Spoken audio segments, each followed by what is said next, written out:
I'm not going to run through the full bios for everybody. They are in your packet. I'll just briefly identify who is on the panel. We have Representative David Dank, who is the chair of the House Revenue and Tax Subcommittee. We have State Auditor and Inspector Gary Jones. We have Representative Scott Inman, who's the Minority House Leader. Deidre Myers, Deputy Secretary for Workforce Development with the Oklahoma Department of Commerce. Is that John next to? Yes, it is. It is John Estus with the Office of Management Enterprise Services. Mark VanLandingham, who's the Vice President for Government Relations, Greater Oklahoma City Chamber, and Jeff Chapman, who is Perry's colleague with the Pew Charitable Trusts. What I'm going to do is ask each of our panelists to basically respond to what they've heard, and in particular, say a few words about what they expect to see during this upcoming session in the area of tax credit reform and what they would like to see. Going to ask them each to limit themselves to 2 or 3 or 5 minutes at most, given that we have a large group up there. I may follow up with a couple of questions, and then there will be time for questions from the audience. You know, I don't know where to start. I've been told that my adversaries are trying to accomplish one of two things. They're either going to wear me down or wait me out. And quite frankly, you know, I think they might be successful in both areas. A young legislator walked into my office the other day, and he said, "Representative Dank, I know you've been working on this for several years, and I'd like to have a copy of all the material you've gathered on the tax credits." And I told him, fine, go out there and take that big file cabinet in the outer office. And that's about what it amounts to. I mean, it's an impossible thing. Good luck, Perry. Good luck. You know, we had a great Oklahoma philosopher one time that described politics as the art of extracting money from the rich and votes from the poor under the pretext of protecting each from the other. That was back in the 1930s, and believe me, nothing has changed since. You know, it's almost an impossible thing to get a handle on these. I want to just give you 2 examples, and I'm going to pass it on down the road. Number one, we are giving to Roger Mills County through a ridiculous reimbursement program that has 3,700 people. We are giving them over $6 million a year. Over $6 million that my constituents are paying in Roger Mills County for property taxes, in addition to the property taxes they're paying in District 85. Now, why is that? Because when they started the property tax reimbursement program, it was for this reason, I'm told. I wasn't there, it's been going on a long time.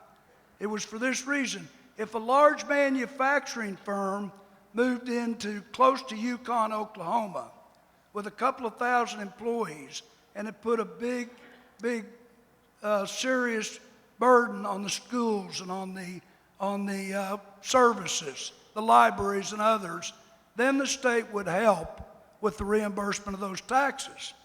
But it's because of those jobs. Well, how did the wind industry get into it? They got into it by first getting themselves exempt from the sales tax exemption on manufacturing by saying, we manufacture wind. And then they got a ruling that if you were exempt to that, you qualified for the reimbursement. So we're going to give, just on wind alone, in 2017, we're going to give over $76 million in property tax reimbursements. My second example is on the home office. That has been going on since the middle 1980s. It's never changed. If you have a certain amount of employees, and it's a very small number, you don't have to add any new ones either, you get to keep. If you have 1,000 employees in this state and you're an insurance company, and call yourself a home office, whether or not you are, you might be a call center, and say, well, it's a branch. You get to keep 1,000 or more, 1/2 of the 2.25% that you collect on premium taxes.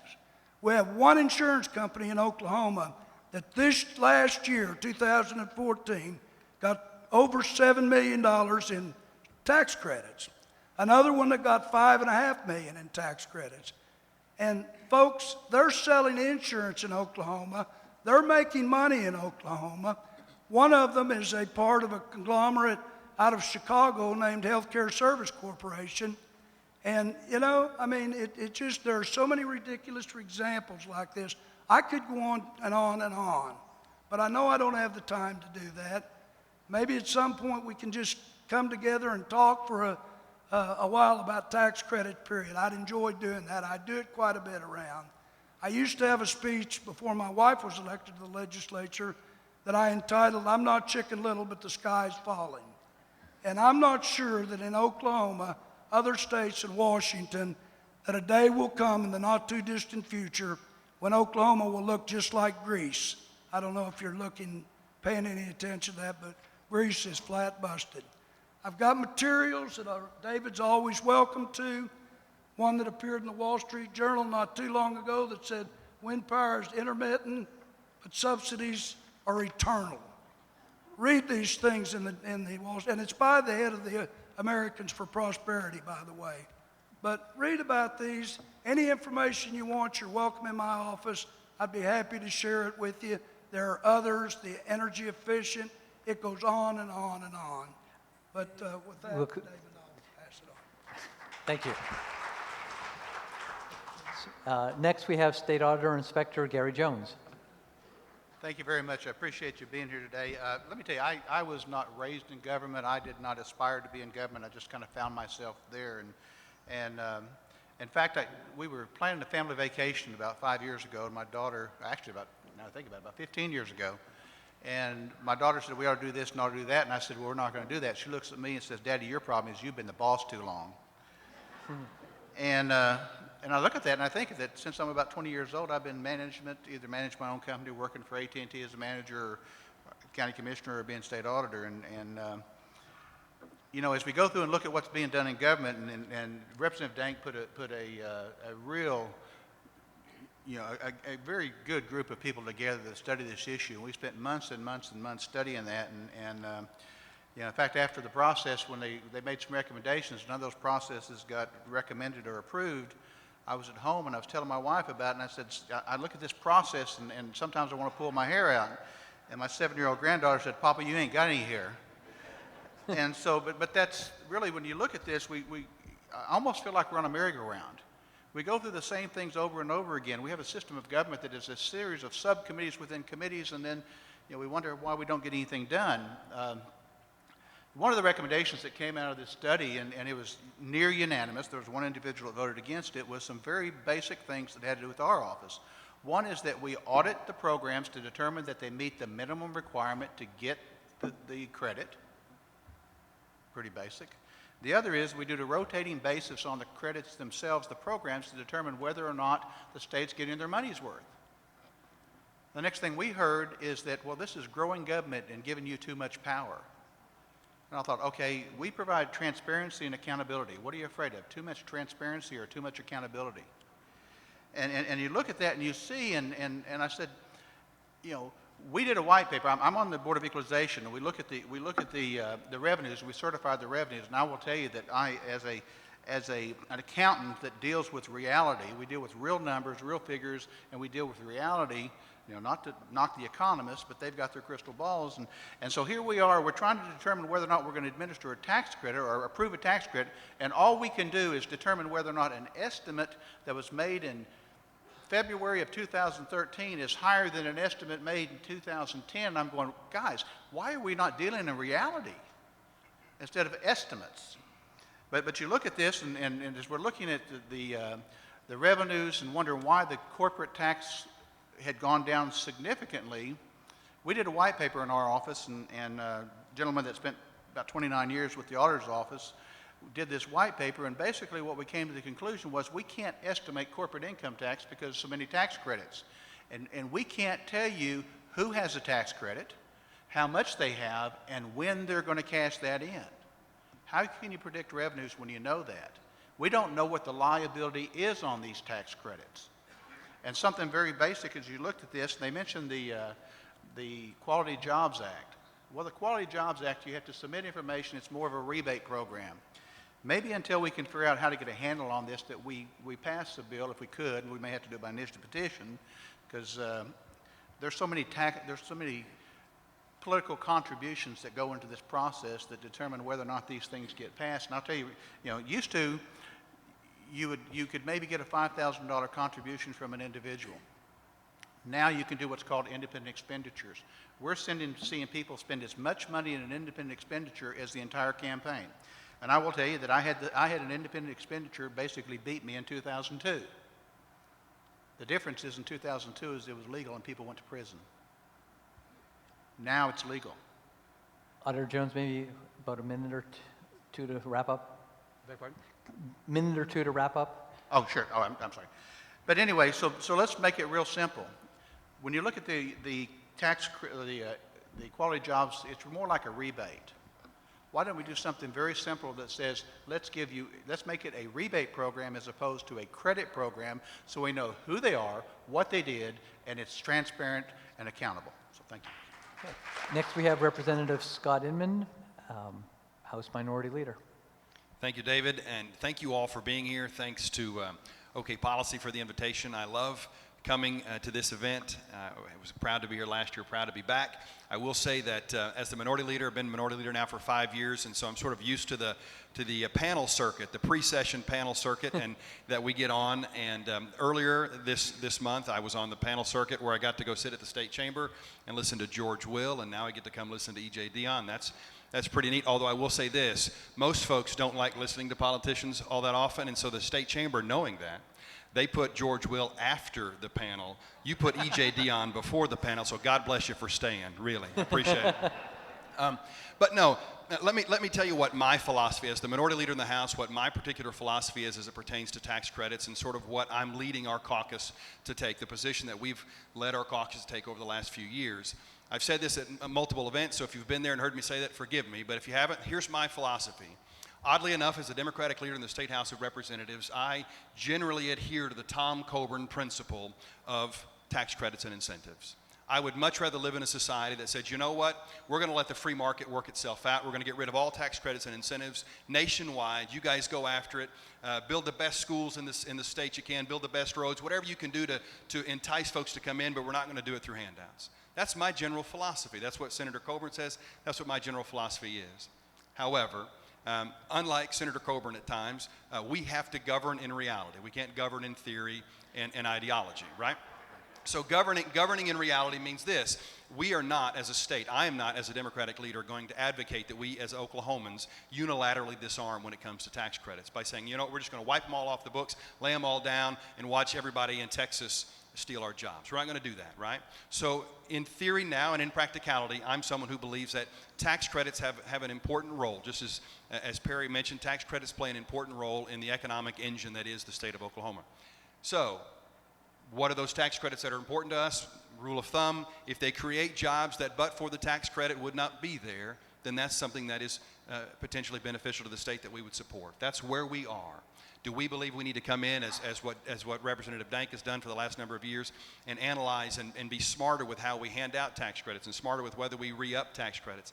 Absolutely, and my caucus will be centrally focused on that legislation this year. We are encouraged by the efforts that Representative Dank has done in terms of looking at how you judge a tax credit, what David Blatt and what the Pew folks have done. We're encouraged by all of that, and you will see our ardent support of that legislation this session.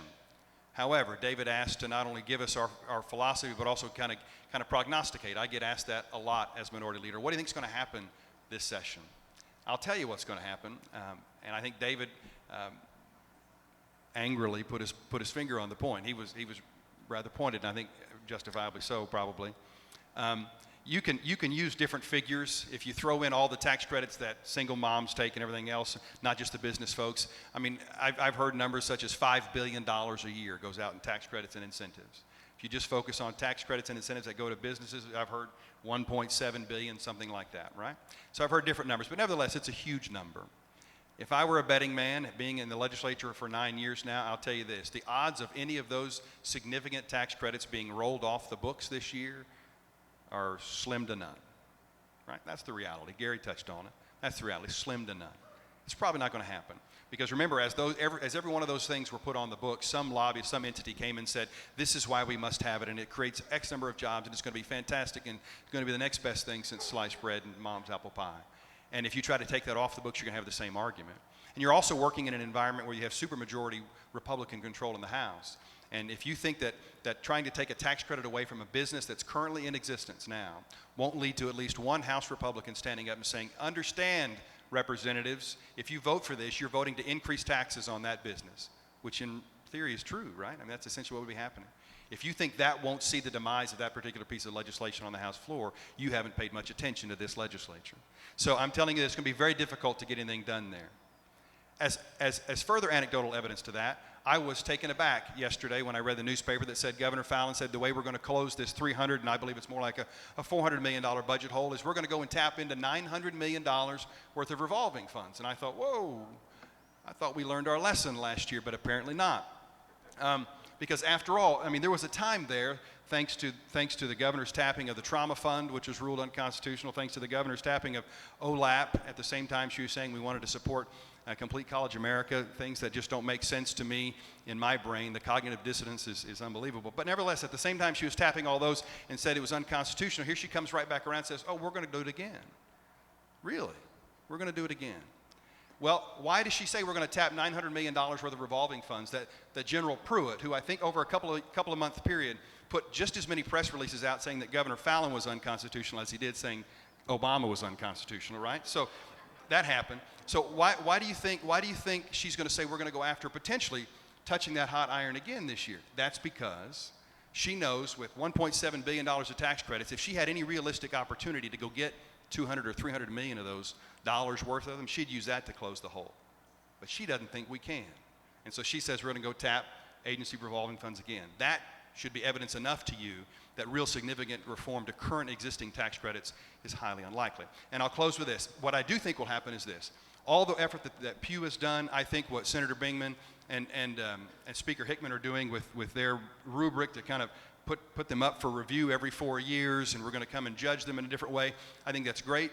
I think it's a wonderful effort, and I think at the end of the day, you'll see that passed, and a group of folks run back home to their district and say, we made meaningful changes to the tax credit and incentive system, which at the end of the day, I think is probably less than accurate. But at the end of the day, I think that's probably all you will see done this year. Thank you. Thank you. Next, we have Deidre Myers, who is the Deputy Secretary for Workforce Development with the Oklahoma Department of Commerce. Deidre. So this is going to be fun to follow Representative Inman with a very passionate and eloquent view from the legislative side. I'm coming at it from the administrative side, from the Department of Commerce. And, you know, it's often interesting, and we've had this comment to Representative Reynolds. Believe it or not, Commerce did not write the incentive.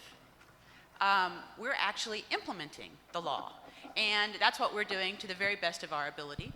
And some of the points that I'd like to make from our view of economic development incentives is that Oklahoma's economy, regardless of what the news has been saying about energy in the past couple of months, is larger, it's more complex, it's more sophisticated, it's more diverse, it's more globally integrated, and it's more regionally specific than it has ever been before. Our economy is amazingly strong. It is growing. There are a lot of opportunities, and we have a foundation of very strong entrepreneurial Oklahomans who have wonderful businesses in our state. So when we look at how we support that business environment, from the Department of Commerce, we're interested in a portfolio of incentives, not just credits, not just rebates, but a portfolio of incentives that allows for flexibility with different types of companies, different geographies, different markets. You know, as Perry mentioned, there are companies that are very employee heavy, that they have a lot of jobs. Quality jobs may be an absolutely fantastic incentive for that particular company. There are other companies that are very capital investment or capital expenditure heavy. An investment tax credit may be better. There are some companies that need some infrastructure built, pooled finance, or a TIF. We need a number of incentives that allow companies to be flexible in their own economic market.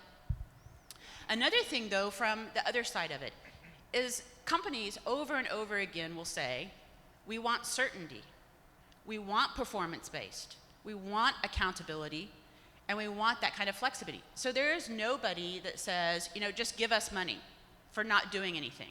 And I think that that's important, particularly with quality jobs, with the investment tax credit, and economic activity has occurred in our market. This is very unlike Texas, where Governor Perry was giving out millions of dollars to companies in kind of an ad hoc way, depending on had they contributed to his particular political activity, or were they first in line, or whatever it may be. The incentives that we have, many of them, not all, are based on an economic activity that has happened. Now, another thing that I hope that we can look forward to, particularly with the legislation that's coming up, and has been a wonderful process in terms of working with my colleagues on the core team, is understanding the data we have and being much clearer about the data. Oklahoma, like Perry said in his presentation, has data sharing among the agencies that we didn't think was rare, quite frankly, because we've been doing it. We know that companies have hired these people because OESC has the unemployment insurance claims paid that the companies have paid. We have that data. We know those people are there. We know what the wage that they have been paid. We know that they have insurance. A lot of people don't know that quality jobs requires those companies to have insurance. There are all these kinds of things that we know that we have checked. And a lot of states don't have that, and we share that information among these agencies. But there's a lot more data that we can identify and share that doesn't necessarily take legislative action. It comes from the leadership of Governor Fallon, from Secretary Dorflinger, from Secretary Snodgrass, from the Tax Commission, and how we can work together. And so I feel very positive about the kinds of actions and movement we're taking, that from the implementation and administration point, we will have more data, we will have better sharing, and we will be able to do better evaluation to give that information to the policymakers. Great. Next we have John Estus, who's the Director of Public Affairs with the Office of Management and Enterprise Services. John. Thank you, David. I will be brief. I appreciate it, David. I work at the Office of Management and Enterprise Services. It is a mouthful because we do a lot of things there. One of the things we do is we help administer the state budget. So we often get questions about economic incentives, about tax credits, and we do not always have the answers. You would think that we did. You would think we might know more than you about a lot of these incentives, and we may know just a little bit more, but we do not know nearly enough about them. We know enough to know that we have some good ones. We know enough to know we have some bad ones. So our interest in working with Pew has simply been to get better information so that folks like Representative Inman and Representative Dank can make better decisions. We feel bad for them that they even have to vote on a lot of these things because we know many times they don't have the full story. In our interest in executing the budget in a responsible manner is simply in getting better information. And to do that, there are 4 pieces of legislation that will be considered this session. Representative Inman mentioned that they are being carried by the Speaker of the House and the Pro Tem of the Senate. We think that they will have a bipartisan appeal. They are very simple bills. One of them deals with evaluating incentives on a regular basis. The other one deals with setting goals for incentive. Novel concept, but we actually haven't done it as a state. But the evaluation bill, there's a version of it in each chamber. It would call for a very detailed, very data-driven analysis, evaluation of each incentive at least once every 4 years. That analysis would be conducted by a third party because we believe that it just looks better to have a third party reviewing these things, and it's more appropriate. And the other fact of the matter is we can probably count on all of our hands up here the number of people in state government who are actually qualified to evaluate these things well, and they're all quite busy already. But these evaluations would be given to policymakers, they'd be made available to the public, and our hope is just through better information, they'll be able to make a better decision. So as Representative Inman mentioned, we do believe that is going to be appealing to the legislature this year. We think they're going to consider it. We hope they're going to pass it, and we hope he has more information when he's asked to vote on these things in the future. And we look forward to the progress. Thank you, John. Next, we have Mark VanLandingham, who is the Vice President for Government Relations for the Greater Oklahoma City Chamber. Mark. Thank you, David, for the invitation.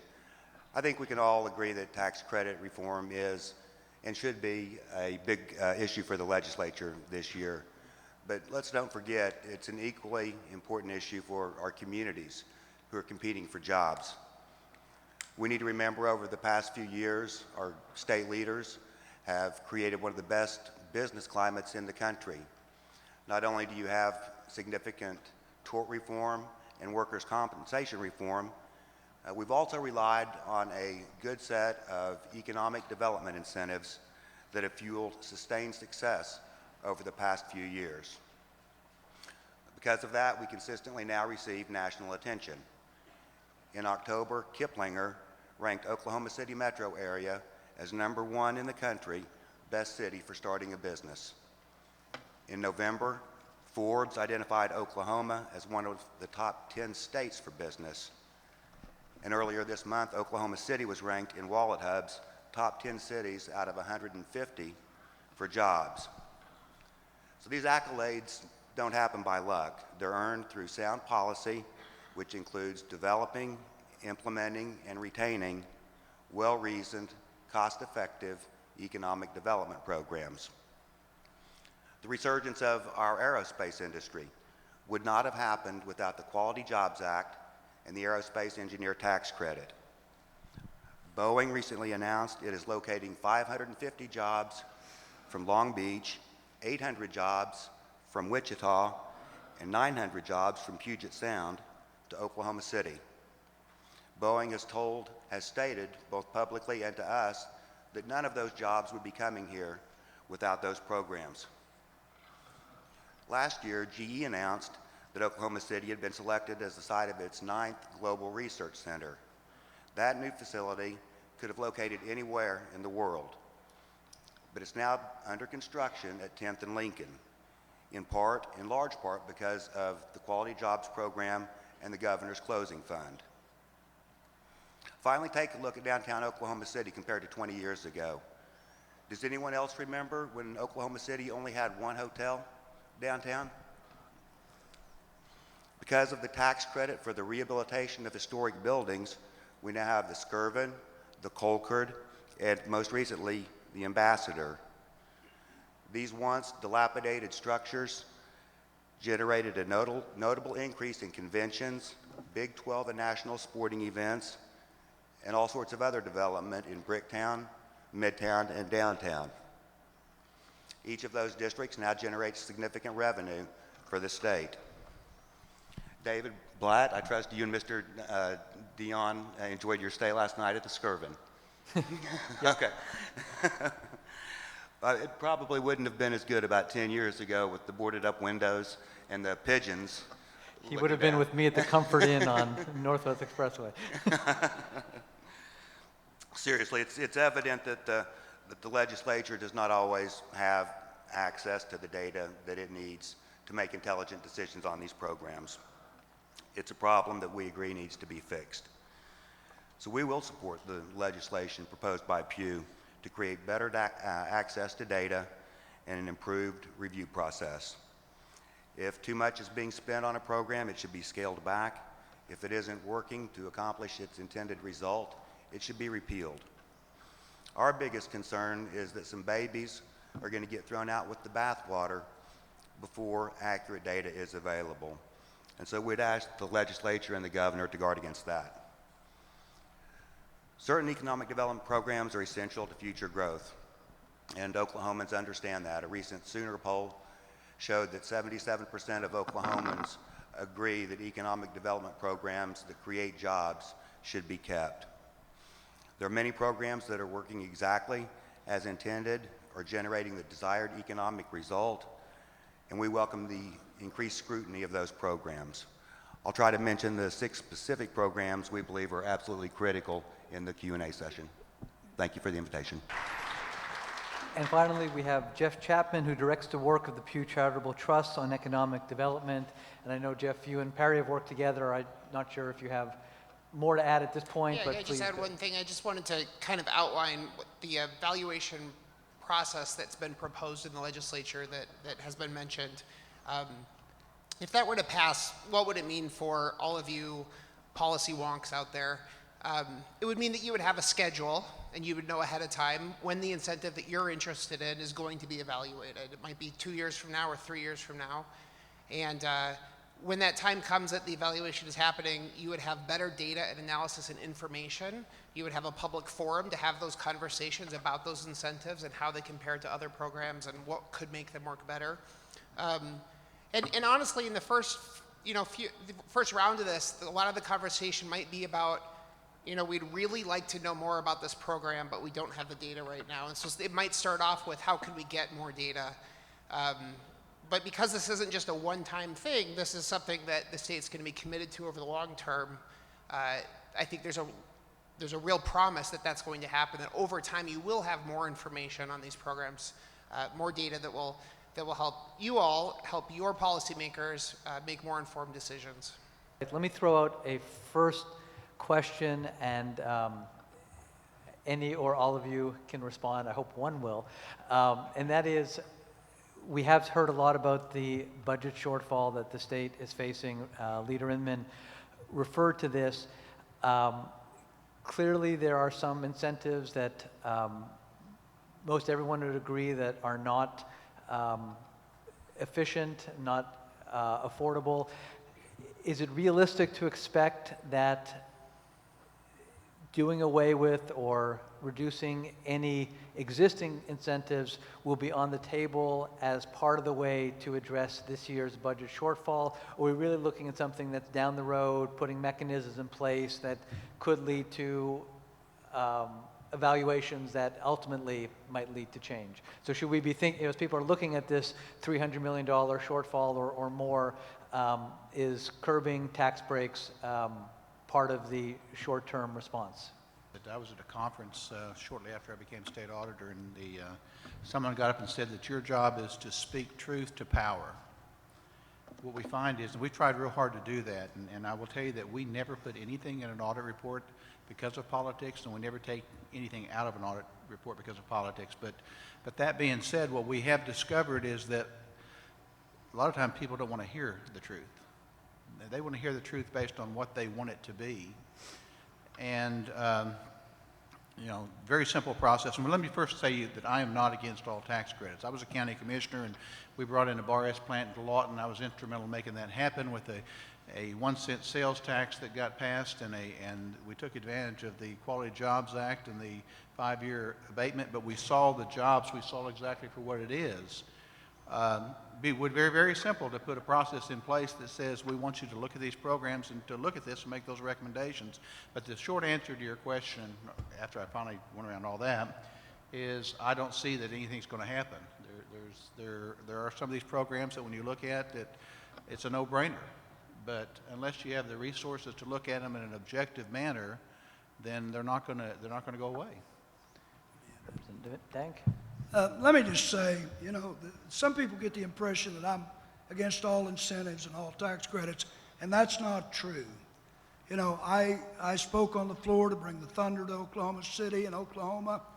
I helped with the Tinker Field Quality Jobs Incentive this last year, so that I think will result in 3,300 new jobs. But here's the deal, and I've always supported jobs. I'm a huge job supporter. I want my neighbors, my constituents, my family, and others working. I want good jobs with insurance and other benefits. Now, does that mean we don't need to take a look at those things? Of course not, we do. We might look at the entry level on quality jobs. There are other things that we could look at in that. We might look at a clawback of some sort, but let me tell you, all as I've asked for, and I've got it out there again this year, I've been in business for a long time, believe me, you can probably tell by looking. And I never made an investment in my life without doing a cost-benefit analysis on it. What's it going to cost me, and what do I stand to benefit?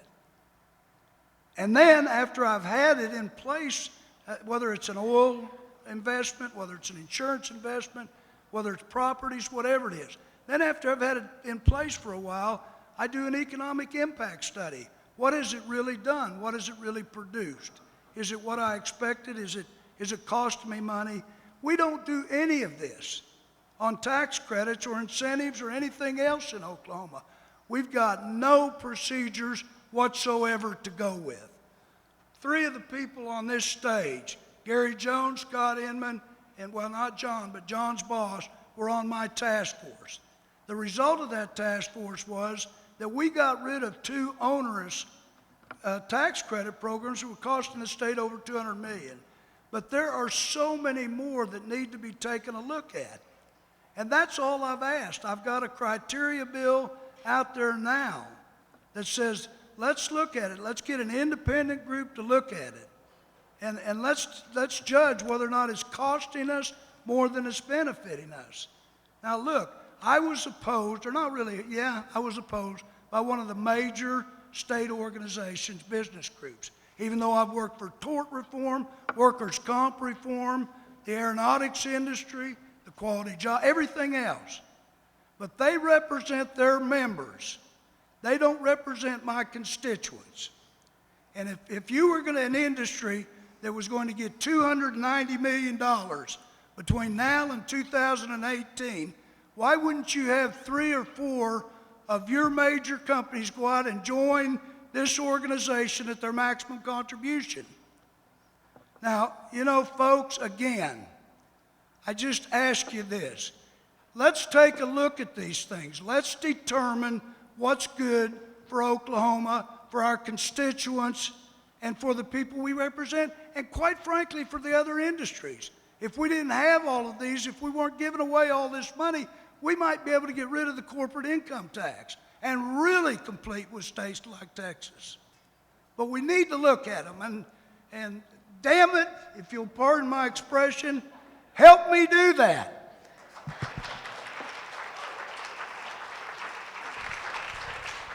All right, Scott, top that. Yeah, no, I mean, I want to thank you, David, for inviting David Dank, because usually when I do this panel circuit, I'm the guy that gets to be mad and angry about stuff. David makes me look like a teddy bear. Thank you, David. That's really sweet of you.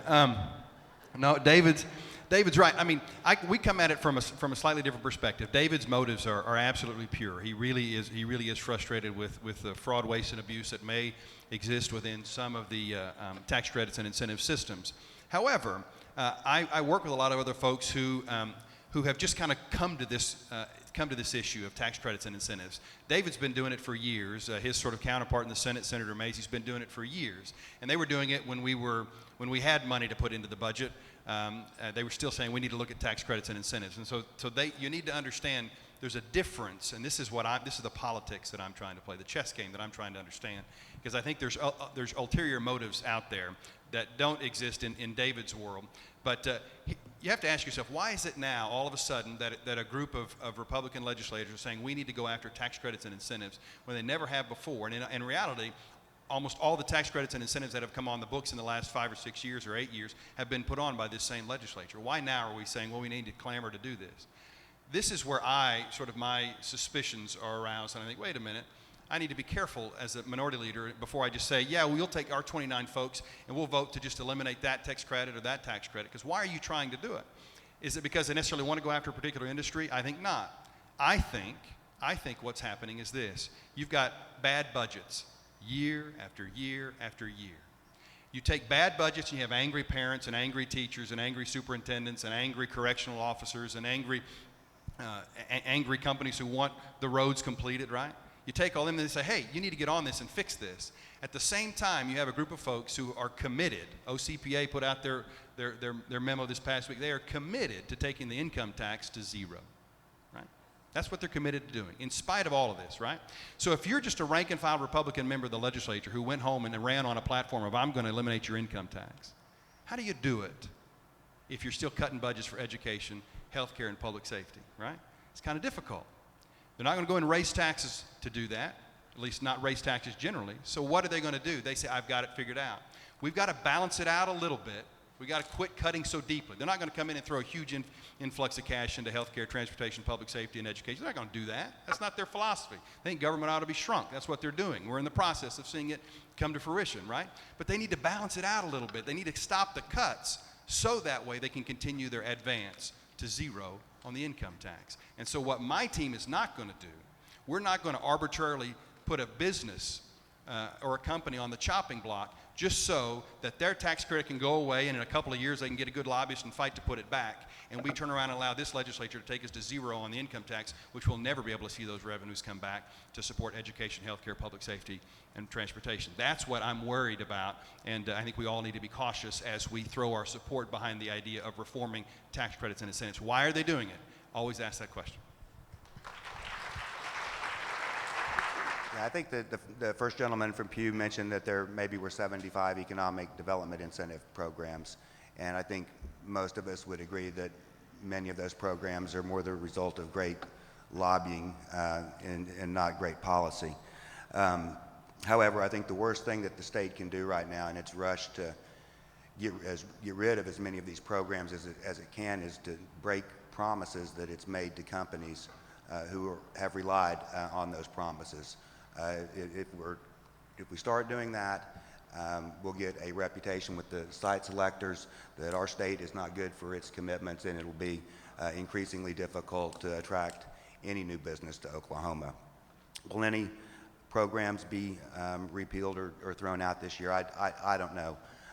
We have a list, I guess, out of those 75 of 6 that we think are absolutely critical, and we will fight against their repeal. Run through those really quick. First, has already been mentioned, the Quality Jobs Act. That includes the 21st Century Quality Jobs Act and the Small Employer Quality Jobs Act. That's the state's premier economic development program. It's performance-based. Companies don't receive a rebate unless a job is created. Many states throughout the country have used that as a model in creating their incentive programs. The second is the 5-year ad valorem exemption for new manufacturing facilities. Just about every state out there has a program like that. Most states have more than a 5-year exemption. If we take that off the books, it's going to be a big hit. It's back to what Leader Inman said. It doesn't just make sense to unilaterally disarm, because other states will be quick to take advantage of that. Third is investment new jobs tax credit. That's one that's been used throughout the state. East side, west side, rural. Baker Hughes, Sinclair Holly Refinery, Nestle Purina, Hitachi, Shawnee Milling. This makes investments in facilities feasible, protects facilities from being shut down and having those operations moved to another state. Finally, the tax credit for the rehabilitation of historical buildings. You've seen what it's done in Oklahoma City. Tulsa is experiencing a similar renaissance in its downtown area, and this is one that is used in rural parts of the state as well. And so those are the 5 or 6 that we'll work hard to protect. There are a lot of bills that have been filed out there calling for the repeal of a number of programs, including a number of these, and these are the ones that our chamber believe needs to be protected. Auditor Jones, do you want to start? And then Yeah, the there were 2 question I parts think to was that on question. performance audits. Actually kind of interesting because I think it was in 2002 in Lawton, Oklahoma, at a town hall as a candidate forum. That's when I met Representative Dorman, and I was talking about performance audits, and he said, hey, I want to know about that.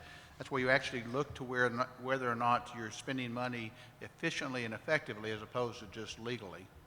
And so he passed a bill and that actually put that on the books. We have done some performance audits. We did a performance audit on the Veterans Affairs. We've got some very good results out of that one. We did a performance audit on the Grand River Dam Authority, but we can't initiate them. Like a lot of states, for instance, what's considered the most efficient state in the nation as far as going in and evaluating programs is Washington, and they passed an initiative that says that they can do a performance audit on every non-federal state agency in the state of Washington. It has literally saved them billions and billions of dollars. We tried to get that passed, and it passed the House and the Senate unanimously in committee, but never got a vote. What we're seeing now is that more and more of those performance incentives are going to another agency besides ours. When we do a performance audit, we have to do it according to government standards. We have to present our results and present them publicly. And what we're finding is that when we came into office, our appropriated funds were $5.4 million, $5.4 million, and our last appropriation was $4 million. So we're seeing that go down and down and down. So while we would love to do them, we think that, in fact, I told somebody one time, if you would authorize us to do performance audits and only pay us 10% of the savings we find, you wouldn't have to appropriate our agency.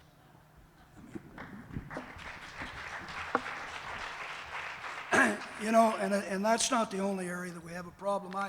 I just gave David 3 maps that I've had, and I'd be happy to send those to you on email. But when we're talking about performance audits, we need to go one step further and talk about the structure of government. You can just consolidate the Santa Claus Commission so many times, and then you're through with that. But we have, in this state, we follow a 1907 pattern in a lot of our structure. We have 231 county commissioner districts. The map, you won't believe it if you look at the map. Each one of them has their own barn, their own road building equipment, their own crews, their own supervisors, all of that. We have 520 school districts, 17 of them in LaFleur County. I'm not talking about getting rid of small schools. I'm not talking about getting rid of small towns. I'm talking about being efficient.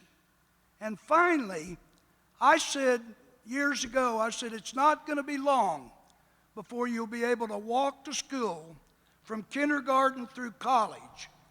And I'd like for you to look at the map at some point of what we have in terms of colleges and extensions and career tech and that. It's just over 100. It's unbelievable what we're doing. Now, there's a better way to do all this. Kansas has done it. Others have done it. But we're not willing to tackle the big problems.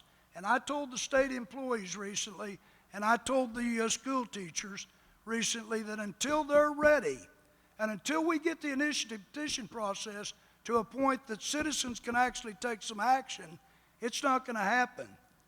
Finally, a lady who's on teacher's retirement came up to me during the campaign at a forum I had. And she said, Representative Dank, when are we going to get a COLA? When are we going to get a cost of living increase? And I said, not ever, because the state legislature has got to provide the funds. And we don't have them, folks. We don't have them. We're going to have a $300 million deficit this year. And and then we've got people like education, Joy Hoffmeister, and that asking us for over $100 million. The corrections department. It goes on and on and on. It just, you wonder why we're here. Does anyone want to address the question too about? Does anyone want to address the question about some of the tax credits that are not business tax credits, but those like the sales tax relief credit or earned income credit that are targeted for individuals? There's lots of other deductions as well. Representative Dank, I feel like we're like a duet singing from the same songbook, like Hall & Oates or something like that, right? We're doing well. I like it. Love it, matter of fact. I've been preaching that. We're not going to get a cost of living adjustment for folks for years now, so I'm glad to hear it. Representative Dorman, when you stood up to ask the question, I thought you were going to ask that I guarantee, since you're no longer there, that the Democratic caucus will do all we can to protect the watermelon, and by gosh, we sure will. We'll do whatever we can. But very, very briefly, because I know there may be other questions. To Representative Dorman's point, what Joe was talking about was every time they've come up with a different tax plan to cut the income tax until they finally got one that could get enough votes to pass. Every time in the House and Senate, every time they came up with it, said we're going to cut the top income tax bracket. They did so by offsetting it, by paying for it, by going after the earned income tax credit or something else that would help, actually legitimately help middle income families. And so if we're going to really talk about tax reform and doing things to help move the state forward, we need to make sure that we leave those tax credits and incentives like that really do make a difference when the mother is putting her child in child care and uses that credit to get there. We need to leave those things alone so that we don't cut off our nose to spite our face. Just think how bad it would be without all the economic development going on around here.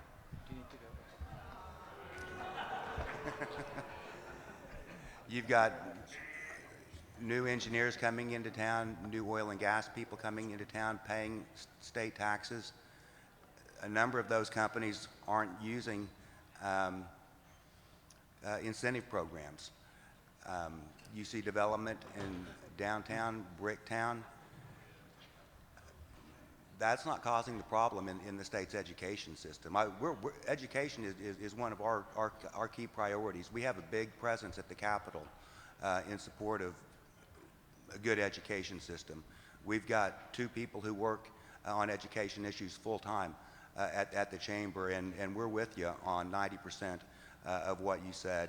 And so I think it's a little misleading to suggest that we're the cause of the education problem and funding when we do so much to try to support it. And I think a lot of people understand that. I'll let anybody else. Maybe we'll take one more comment or 2 more from the panel. Let me just say this. I truly believe that we've got to fundamentally rethink about how we do government. In the fact that we talk about education being the #1 priority in the state of Oklahoma, we don't treat it that way. And my wife taught for 36 years. My daughter's a teacher. We have about 12 teachers in our family. And I will tell you that I said this 12 years ago, that if you would tie the beginning pay of a teacher to the pay of a legislature, you'd probably get teachers' pay brought up real quickly. But that being said, I mean, it's someone said, do you raise teachers or lower? I said, well, probably a combination of both. But really, to go out and look at an incentive of how in the world we're going to get the money to go into education, and we have all these silos out here. We have career tech, we have higher ed, we have common ed, and to come in with the incentive, and I've told the governor, let us do a study to go out and look and see where it is that we could get more money to go to the classrooms, which would in turn increase the scores and have so much more impact of everything we're doing in education. But there's going to be, those recommendations would probably come with some things that people say, well, it's okay to cut, but don't cut me. But if you really say, okay, what is it we're wanting to accomplish? What are our goals? Okay, we need to do something about prison, stop the recidivism in prison, educate our kids better infrastructure, all these things. Put all those things down and then go out and look and see what all sources of revenue there are and what we can do by economy of scale to come back and say, here's what it looks like, but it looks different than what we had. But we now, for instance, Vermont has what they call supervisory districts, where they have multiple districts like a LaFleur County. They have multiple districts that come together, and they still have their districts, but they share resources. And so the money goes to the classroom. And so different things like that we could do, we just need the incentive to say, okay, what is it we want it to look like, and how do we get from here to there? And I think we've got to rethink what we're doing, because what we're doing doesn't work. So, thank you. John? And to Amanda's question, one of the things I do sit in on the budget negotiations with the legislature and with the governor's office. I'll make a prediction. I'll make a prediction that nearly every single state agency is going to be cut this year. I'll make a prediction that education will not. It will get some new money. It will certainly not be all the money that has been requested, but there will be new money for education, barring an unforeseen economic calamity. I think some other areas of government will see additional funding, probably Department of Human Services for the child welfare reforms that they're trying to do there. Everything I'm hearing, there is going to be an effort to help corrections out, but in all the discussions I'm involved in, education is at the top of the list. It will be nowhere near the amount of money that is requested but barring something catastrophic, there will be new money for education in next year's budget.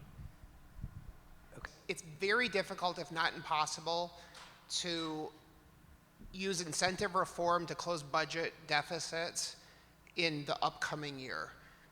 There's a lot of procedural and administrative and legal reasons for that. But one of the reasons why states haven't done as much analysis and reform of their incentives as they could have is they often only look at them when they need the money, realize they can't do anything to close the deficit that year, and so they move on to other things. I think that the proposals that we've discussed today are very long-term reform proposals, but that's the only way to really accomplish this. The only state that has really had a significant one-time, one-year reform in their tax incentive programs is Michigan, and they're still facing budget problems from programs they repealed years ago. So there's a number of reasons why that happens, but it's something to keep in mind that this is a long-term effort that has to be done over time. Just imagine what the conversation on that issue, the horizontal drilling issue, would be like this year versus last year. Last year, they took 80-something% of the wells which were being drilled horizontally and taxed at 1% and said they were going to essentially double the tax to 2%, and then the price of oil fell to $40 a barrel. So if we were going to have that conversation, if somebody wanted to reignite that conversation and give John more gray hairs in his beard, it wouldn't be to go from 2 to 4. It would go to 2 back to 1. We would be in a much different scenario this year than where we were, because the idea behind it is you want to incentivize. Part of the problem with the incentive before was the question was, why are you incentivizing the exploration of oil when it's $100 a barrel? It should incentivize itself. When it gets down to 40, now we can talk about incentives because those actually make sense. So in this environment, the incentive talk would be just the reverse of what it was last year. Now, I will say this, and then is my last comments, to what Auditor Jones said, to what Amanda said. We are, if you haven't watched it, we are in a crude way, we are reforming the way government operates. It's happening, and it's happening, I think, intentionally. I've said this at other events as well, that Grover Norquist famously said he wanted to make government so small you could drown it in a bathtub. That's his famous line. And there are many, many, many acolytes of the Grover Norquist theory and theology, as it were, at the state capitol in elected office. They believe that. Well, how do you shrink government so much that you can drown it in a bathtub if 1 out of every 2 of your dollars goes to common ed, higher ed, and career tech? Right? You got to take it out of that hide too, and that's what's happening. And so they are fundamentally reforming how government works. And so instead of properly funding on a state level corrections, public safety, healthcare, transportation, education, instead of properly funding them at a state level to make sure that all 4 corners of the state have the resources they need, all rural communities and urban communities have the resources they need, instead we're changing that dynamic now. And it's already started to happen. I argued for the last number of years, if we continue down this path of more tax credits, and more tax cuts, that eventually you would see property taxes go up. And I sat on panels with some of my Republican colleagues who said, you'll never see that. No way. I always use Texas as the example. I know David talked about property taxes being 2 to 3 times as high, and I would always use that example. And they said, you'll never see a statewide property tax in Oklahoma like they have in Texas. And I said, of course not. That's not what I'm arguing. But that was the false equivalence that they tried to make. I said, no, what you will see is the core functions of government being pushed down at the local level to where they, at the local level, will have to raise taxes on themselves. And it's already happened. Talking about the corrections budget, when Director Patton, and I'll be honest with you, he had no choice. When Director Patton looked out and says, we are broke and we're staffed at 60%, we have to go out and take all of our prisoners that are in county jails. We have to take them out of those county jails and put them back into our facilities. To now, they're at 116% incarceration rate, right? So they're bursting at the seams. 1 guard for every 150, 170 inmates. Some of the meanest, nastiest people on the planet. That's dangerous. But we're at that level. When he did that, for example, Mays County, Oklahoma, up near Pryor and Choteau, Mays County said, we can't afford to take that hickey in one whack. That's several $1 million hit. We can't take it. When you suck all those suck all those DOC inmates out of our county jail, we can't take it. So what did they do? On the primary election night, Mays County put on the ballot a 1-cent sales tax increase just to keep the county jail open. And so because of the tax policies that we have implemented at 23rd and Lincoln, because we have fundamentally changed the way we fund government, lack of funding in general, we have fundamentally changed the way we fund government, local county folks in Mays County will pay more when they go to the grocery store just to have a county jail open, and that is a travesty. Okay, I know, When we see a downturn based on everything is off of what was done last year, we're not ready for it. We don't plan for those things, and we've got to look at things on a long-term basis, because government continues on and on. It's not just a year-to-year type thing, and we look at everything based on a year-to-year and how can we get through this year, and we don't look at the long-term, idea or plan of what we're going to do in the future, and until we do that, we're not going to make any progress. and Deidre, would you like the last word? Sure, yes. I've listened to a lot of conversation, and as an economist, I always go back to the fact that we look for balance. So when we talk about an economy, we want equilibrium. We want growth, but not too fast, because then you'll get ahead of services. When we look at who's in an economy, it's firms and it's households, and we want both to prosper. And when we look at a budget, we're going to have to make decisions that show balance in our economy, and it makes for some tough decisions. But that's one of the things that I think Mr. Dion spoke about, as well as everybody else, is that when we look at the legislative session that's coming up, I would ask that everybody have a conversation and understand that there are other sides to this conversation. There are data that we need to look at, and then let's strike a balance among all Oklahomans, both business owners and employees and educators and public servants, of which I would like to say I'm a very proud public servant for the state of Oklahoma and have been for 10 years, and I don't want to go anywhere else. I want to serve the state. But let's have balance among those conversations and those decisions. Thank you. Please join me in thanking the panelists for